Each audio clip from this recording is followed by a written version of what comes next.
এর উপর বেধড়ক লাঠিচার্জ করলো পশ্চিমবঙ্গের রাজ্য পুলিশ। কি বলবেন বিকাশ ভবনের সামনে? সবাই দেখেছে, শুনেছে, জেনেছে। এটা বর্বরচিত, অমানবিক, হৃদয় বিদারক ও সভ্য দেশে এগুলো হয় না।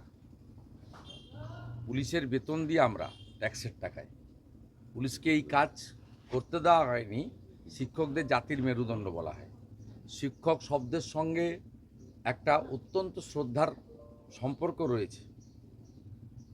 অতএব বিদ্যাসাগরের দেশে, স্বামী বিবেকানন্দের দেশে এই জিনিস কখনোই সভ্য সমাজে টলারেবল নয়। আমরা নিন্দা করি। যেহেতু অরাজনৈতিক আন্দোলন, ফিজিক্যালি তাদের পাশে সাথে দাঁড়াতে পারছি না, নইলে আমরাই হয়তো ঢাল হিসেবে দাঁড়িয়ে যেতাম পুলিশের সামনে। আমাদের দুই তরুণ নেতা কৌস্তব বাগচি, সজল ঘোষ সন্ধ্যে 7টায় গেছিল। যখন সব্যসাচীর গুন্ডা বাহিনীকে দিয়ে প্রথমে লাথি দেওয়া হয়, লাথি মারা হয়, তারপরে অফিসিয়াল গুন্ডা যারা মমতা ব্যানার্জির রেজিস্টার্ড গুন্ডা, সে মমতা পুলিশকে দিয়ে লাঠি এবং বীভৎসভাবে অত্যাচার করা হয়। তখন তারা বলেন যেটা অরাজনৈতিক আন্দোলন, রাজনৈতিক লোকরা দূর থেকে সমর্থন করুন। তাই আমাদের দূর থেকে সমর্থন করতে হচ্ছে। এবং গভীর রাত্রে বিধাননগর হসপিটাল সহ চিকিৎসা ক্ষেত্রেও আমাদের বিজেপির যারা ছিলেন আশেপাশে সবাই হাত লাগিয়েছেন। সকলেই ছিলেন, ভলেন্টিয়ারের কাজ করেছেন, পাশে দাঁড়ানোর চেষ্টা করেছেন। আর একজন অত্যন্ত কৃতী ছাত্র, যিনি শুধু পশ্চিমবঙ্গে নয়, মধ্যপ্রদেশেও ওখানকার পাবলিক সার্ভিস কমিশনের টপার হয়েছেন, কৃষ্ণকান্ত বলে, কৃষ্ণকান্ত রায়, হুগলি জেলার ছেলে, তার পাটা ভেঙে দিয়েছে। তিনি সবে টপ, এসএসসিতে টপ হয়েছেন, আপার প্রাইমারিতে টপ হয়েছেন, প্রাইমারিতে টপ হয়েছেন, অন্য রাজ্যের এক্সামগুলোতেও টপ পজিশন পেয়েছেন। তার সঙ্গে আমার কথা হয়েছে ওভার টেলিফোনে।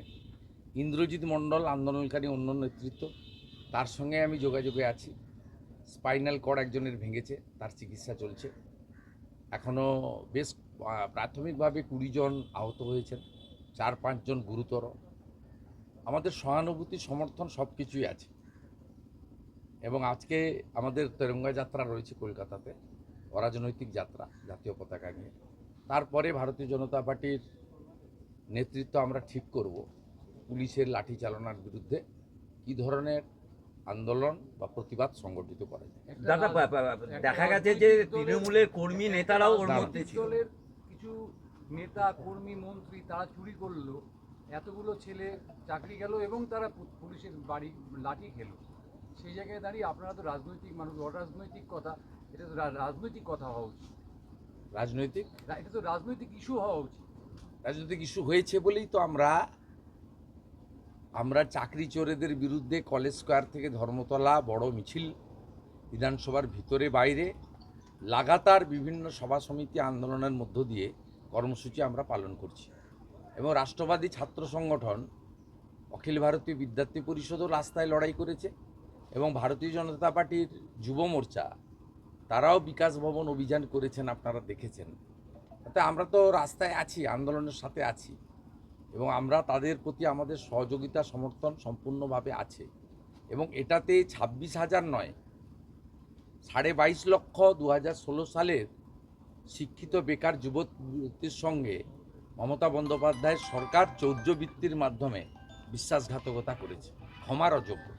আমরা 22.5 লক্ষ 16 সালের পরীক্ষার্থীর সঙ্গেই পাশে দাঁড়িয়ে আছি।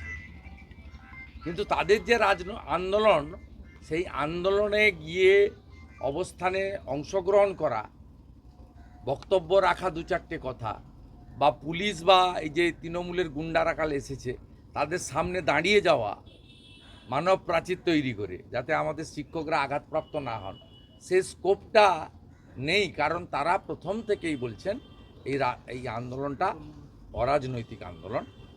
যারা রাজনৈতিক লোক, আমরা তো আফটার অল রাজনীতির লোক, বিধায়ক। সেক্ষেত্রে এই জায়গাটুকু দাঁড়িয়ে আছে যে যৌথভাবে আন্দোলন করার ক্ষেত্রে সমস্যা। কিন্তু ভারতীয় জনতা পার্টি এই ইস্যুতে আন্দোলনে আছে। প্রথম, আমরা 22.5 লক্ষ বঞ্চিতের পক্ষে। দ্বিতীয় হচ্ছে যোগ্যদের আমরা পক্ষে।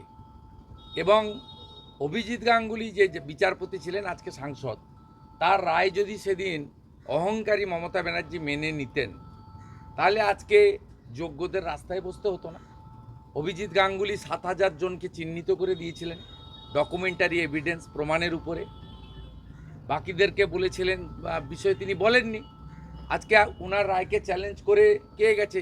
এসএসসি গেছে, রাজ্য সরকার গেছে, কোটি কোটি কোটি কোটি টাকা খরচ করেছে, যে টাকা দিয়ে হসপিটাল স্কুল বানানো যেত। আজকে আপনারা নিজেরা গিয়ে 26,000 লোককে পথে আপনারা বসিয়েছেন। সেদিন অভিজিৎ গাঙ্গুলি 2022-এর অর্ডার মেনে নিলে আজকে এই অবস্থাটা তো তৈরি হতো না। তার মানে নিষ্কৃতি একজনই পাবেন, এত বাতিল করে লাভ নেই। একজনকে বাতিল করুন 26-এ, সব সমস্যার সমাধান হবে।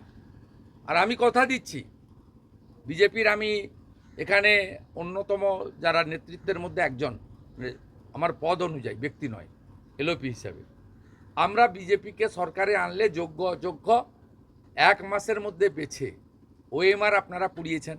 কিন্তু সিবিআই গাজিয়াবাদ থেকে হার্ড ডিস্ক উদ্ধার করে বলে দিয়েছে কারা যোগ্য কারা অযোগ্য।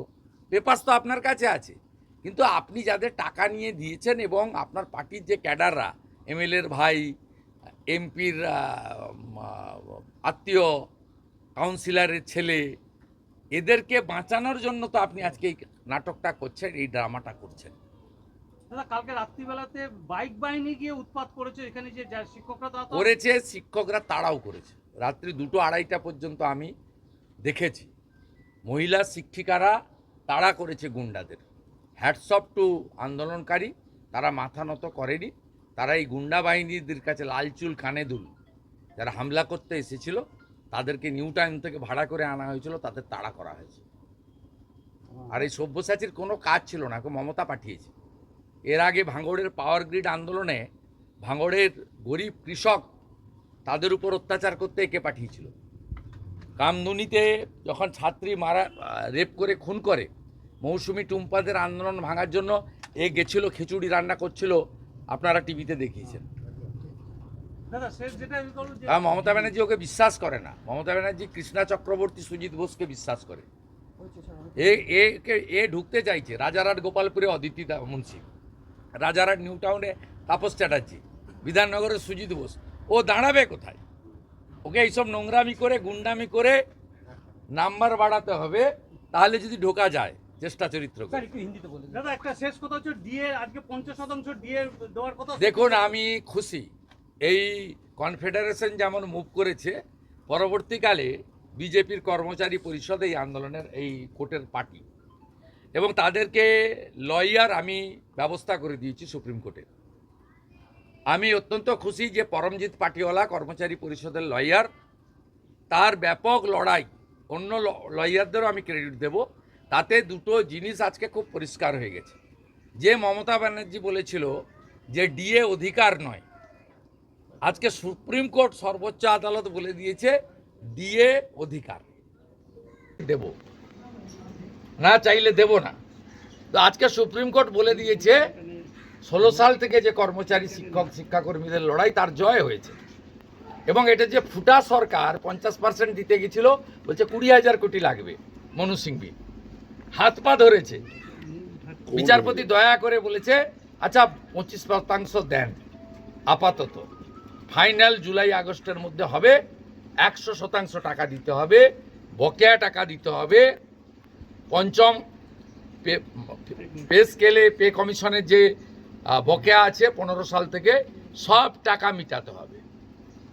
এ জয় অধিকারের জয়। এ জয়ের মধ্য দিয়ে প্রমাণ হয়েছে অধিকার কাড়িয়ে নেওয়ার ক্ষেত্রে তিনি যত বড় ক্ষমতাশালী হন, তার বিধানসভায় যত এমএলএ থাকুক, যত গুন্ডা পুলিশ টাকা থাকুক না কেন, ভারতবর্ষের সংবিধানে আইনই শেষ কথা বলে। ও ঠিক একইভাবে পশ্চিমবাংলা 2,15,00,000 বেকার যুবক যুবতী, তাদের কর্মসংস্থানের অধিকার আগামী দিনে আদায় করবে। এবং পশ্চিমবাংলা এই আবর্জনা মমতা বন্দ্যোপাধ্যায় তার কোম্পানির হাত থেকে 26-এ নিষ্কৃতি পাবে।